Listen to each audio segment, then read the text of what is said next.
வாழைங்கிற ஒரு திரைப்படம் மாரி செல்வராஜோட இயக்கத்தில் வெளிவந்து ஒரு வாரத்துக்கு மேலே ஆயிடுச்சு. இந்த திரைப்படத்தை பற்றி எத்தனை பேர் விமர்சனம் கேட்டிருக்கீங்க, அதுக்கப்புறம் பார்த்துருக்கீங்க, கேள்விப்பட்டிருக்கீங்கிறது எனக்கு தெரியல.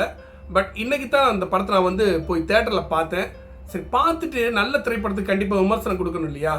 அந்த திரைப்படத்தோட விமர்சனத்தை இன்றைக்கி கொடுக்கலான்னு சொல்லி யோசிக்கிறப்போ, ஏன் இந்த திரைப்படத்தை கவிதை வடிவத்தில் ஒரு விமர்சனமாக கொடுக்கலான்னு சொல்லி ஒரு எண்ணம் எனக்கு தோணுச்சு. ஸோ அதை ஒரு கவிதை எழுதியிருக்கேன் இந்த விமர்சனத்தை. இந்த விமர்சனம் உங்களுக்கு பிடிச்சிருந்தா கண்டிப்பாக நம்மளுடைய Tamil salute YouTube channel subscribe பண்ணுங்கள், லைக் பண்ணுங்கள், ஷேர் பண்ணுங்கள். ஓகே, நம்ம அந்த கவிதையை பார்ப்போம்.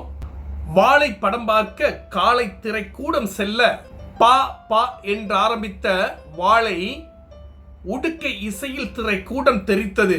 மழைக்கால புழு, மாடு, கோழி, ஓணான், பறவை கூட்டம் என பல காட்சிகளில் இயற்கையை பெற்றெடுத்த இயக்குனர் மாரி செல்வராஜ் கற்பனையாய் திரைக்கதை அக்காலம், தன் கதை திரைக்கதையாய் இக்காலம், யதார்த்தங்கள் உண்மைகள் என மொத்தத்திற்கும் உயிர் தந்த சனா எனும் இசை படத்திற்கு கதை மட்டும் உயிராய், உயிர் உள்ளவர்கள் எல்லாம் படத்தின் கதையாய்.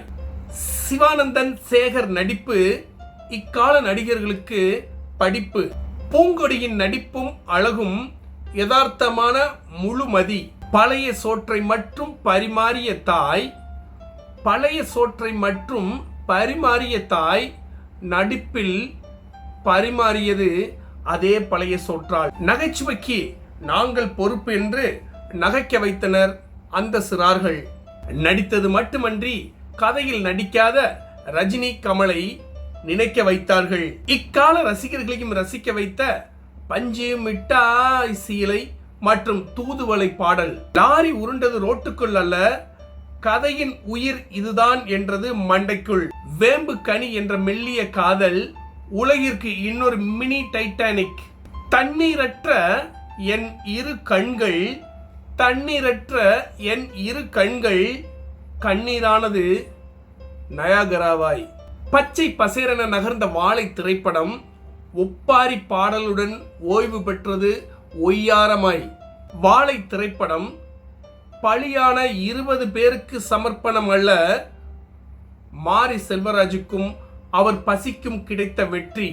இதுதான் நான் கவிதை வடிவத்தில் எழுதின வாழை திரைப்படத்தை பற்றிய விமர்சனம். இந்த கவிதை நடை விமர்சனம் உங்களுக்கு பிடிச்சிருந்தா நம்மளுடைய தமிழ் சல்யூட் யூடியூப் சேனலை சப்ஸ்கிரைப் பண்ணுங்க, இந்த காணொலியை லைக் பண்ணுங்க, உங்க நண்பர்களுக்கும் ஷேர் பண்ணுங்க.